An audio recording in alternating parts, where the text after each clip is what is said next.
Hi friends, అందరికీ నమస్తే and praise lord. మరి ఇవాళ మ్యూజికల్ పియానో లెసన్ 2 వీడియో చూద్దాం ఫ్రెండ్స్. మరి ఎవరైతే మ్యూజికల్ పియానో లెసన్ 1 చూడలేదో వాళ్ళు ఆ వీడియో చూసిన తర్వాత ఈ వీడియో చూడండి. ఎందుకంటే మ్యూజిక్ నేర్చుకోవాలన్నా ఏ ఇన్స్ట్రుమెంట్ నేర్చుకోవాలన్నా కంపల్సరీ నేర్చుకోవాల్సిన బేసిక్స్ అవి. సో లెసన్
మర్చి ఉంటాయి. ఇప్పుడు ఈ 2 బ్లాక్ కీస్ ముందు నోటు ముందు వైట్ కీ ఉంది చూసారా, ఈ వైట్ కీ నుంచి ఈ 3 బ్లాక్ కీస్ పక్కనున్న వైట్ కీని వరకు ఒక సెట్ అనుకోవాలి మనం. ఓకే, అర్థమైందా? అంటే ఇక్కడ వరకు ఒక సెట్ అనుకోవాలి. మరి అలా గమనిస్తే నెక్స్ట్ ఇటువైపు 2 బ్లాక్ కీస్ ఉన్నాయి కదా, ఈ 2 బ్లాక్ కీస్ ముందు వైట్ నోట్ని పట్టుకుండి మళ్ళీ 3 బ్లాక్ కీస్ పక్కన ఉన్న వైట్ నోట్ని పట్టుకుంటే ఇది ఒక సెట్ అనుకోవచ్చు. అగైన్ మళ్ళీ అలాగే రిపీట్ అవుతుంది. 2 బ్లాక్ కీస్ ముందు వైట్ నుంచి 3 బ్లాక్ కీస్ పక్కన ఉన్న వైట్ కీ వరకు ఇలాగా ఇంకో సెట్. అలా ఇంకో సెట్ ఎక్కడ ఉంది, ఇంకో సెట్ అనేది ఎక్కడ ఉంది. అలాగా మన కీబోర్డ్ బేసిక్గా కీబోర్డ్లో ఇలాగా 5 సెట్స్ వరకు ఉంటాయి. ఈ కీస్ అనేవి ఇక్కడ వరకు ఒకేలా ఉన్నవి మళ్ళీ రిపీట్ అవుతాయి, మళ్ళీ ఇక్కడ రిపీట్ అవుతాయి, మళ్ళీ రిపీట్ అవుతాయి, మళ్ళీ రిపీట్ అవుతాయి. అర్థమైంది కదా? సో ఈ కీబోర్డ్ని చూస్తే 5 సెట్స్ ఒకే కీసు 5 సెట్స్ ఉన్నాయి, ఒకే కీసు 5 సెట్స్ ఉన్నాయి. సో ఇందులో ఏ సెట్కి ఏ పేరు ఇచ్చినా వేరే సెట్ కూడా అదే నేము పెట్టడం జరుగుతుంది. అర్థమైంది కదా ఫ్రెండ్స్? సో ఇప్పుడు మీకు ఎగ్జాంపుల్గా మిడిల్ ఆక్టోలో నేను నేమ్స్ అనేవి చెప్తాను, దాన్ని బట్టి మీరు మిగతా వాటికి కూడా నేమ్స్ ఏంటో గమనించండి. ఓకే, మీరు నోట్స్ నేమ్ ఎలా కనిపెట్టాలంటే ఇక్కడ 2 బ్లాక్ కీస్ ఉన్నాయి చూసారా, 2 బ్లాక్ కీస్. 2 బ్లాక్ కీస్ ముందున్న వైట్ నోట్ని ఏమని పిలవాలంటే సి. వెస్టర్న్లో సి అని పిలుస్తారు. ఓకే, నెక్స్ట్ ఈ 2 బ్లాక్ కీస్ మిడిల్లో ఒక నోట్ అనేది ఉంది, వైట్ నోట్. ఈ వైట్ నోట్ని డి అనాలి. గుర్తుపెట్టుకోండి ఫ్రెండ్స్, గుర్తుపెట్టుకోండి. అగైన్ 2 బ్లాక్ కీస్ పక్కన ఉన్న వైట్ నోట్, ఈ వైట్ నోట్ ఏమని పిలుస్తామంటే ఈ. నెక్స్ట్ 3 బ్లాక్ కీస్ చూద్దాం. ఇప్పుడు 3 బ్లాక్ కీస్ చూస్తే దాని ముందున్న వైట్ నోట్, 3 బ్లాక్ కీస్ యొక్క ముందున్న వైట్ నోట్ చూస్తే ఎఫ్ అని పిలవాలి. మళ్ళీ ఈ 3 బ్లాక్ కీస్ ఉన్న మిడిల్లో 2 నోట్స్ అనే ఉంటాయి. ఫస్ట్ ఇది జి, సెకండ్ది ఏ. అగైన్ 3 బ్లాక్ కీస్ యొక్క తర్వాత నోటు బి. ఓకే, అర్థమైంది కదా. సో మనకి కింద ఉన్న నోట్స్ అన్నిటికీ పేర్లు తెలిసాయి. సో ఇప్పుడు నేను ఇంకోటి చూపిస్తాను. ఇంకో సెట్లో గమనిస్తే సేమ్ అలాగే ఉంటుంది. 2 నోట్స్ ముందున్నది సి, 2 నోట్స్ ముందున్న అంటే మిడిల్లో ఉన్న నోట్ పేరు డి. సో ప్రతిదానికి అవే నేమ్స్ అనేవి చెల్లుతాయి. ఓకే, అర్థమైంది కదా. నెక్స్ట్ మరి ఇప్పుడు బ్లాక్ కీస్ పేర్లు ఏంటన్యా అని మీకు చిన్న డౌట్ రావచ్చు. అవి కూడా చూద్దాం.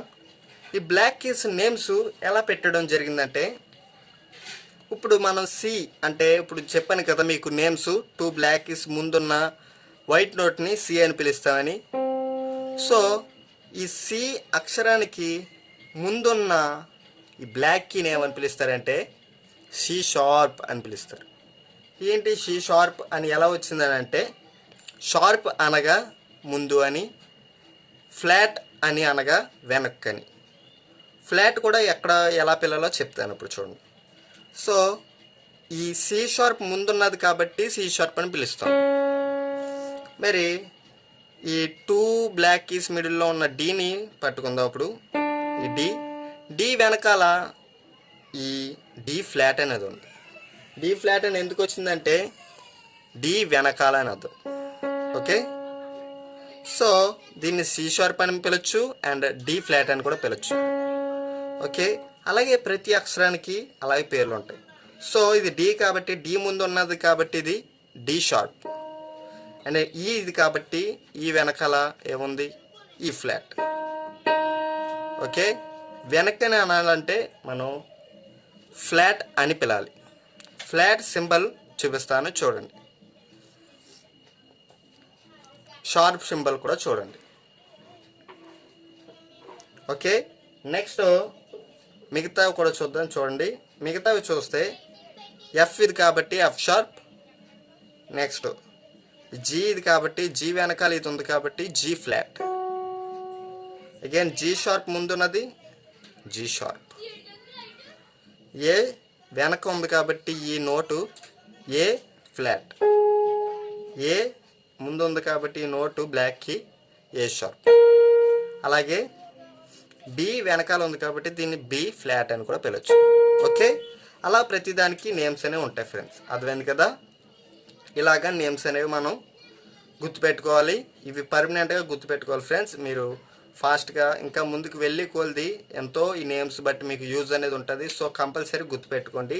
నెక్స్ట్ వచ్చి ఈ పియానోలో 5 పార్ట్స్ అన్నాను కదా, ఈ 5 పార్ట్స్ని 5 ఆక్టోస్ కింద పిలుస్తారు. ఈ పియానో అంటలేదు నేను, కీబోర్డ్లో. పియానోకి వెళ్తే ఇంకా 7 పార్ట్స్ ఉంటాయి, అంటే 7 ఆక్టోస్ ఉంటాయి. అసలు ఆక్టో అంటే ఏంటన్యా అంటే, ఆక్టో అంటే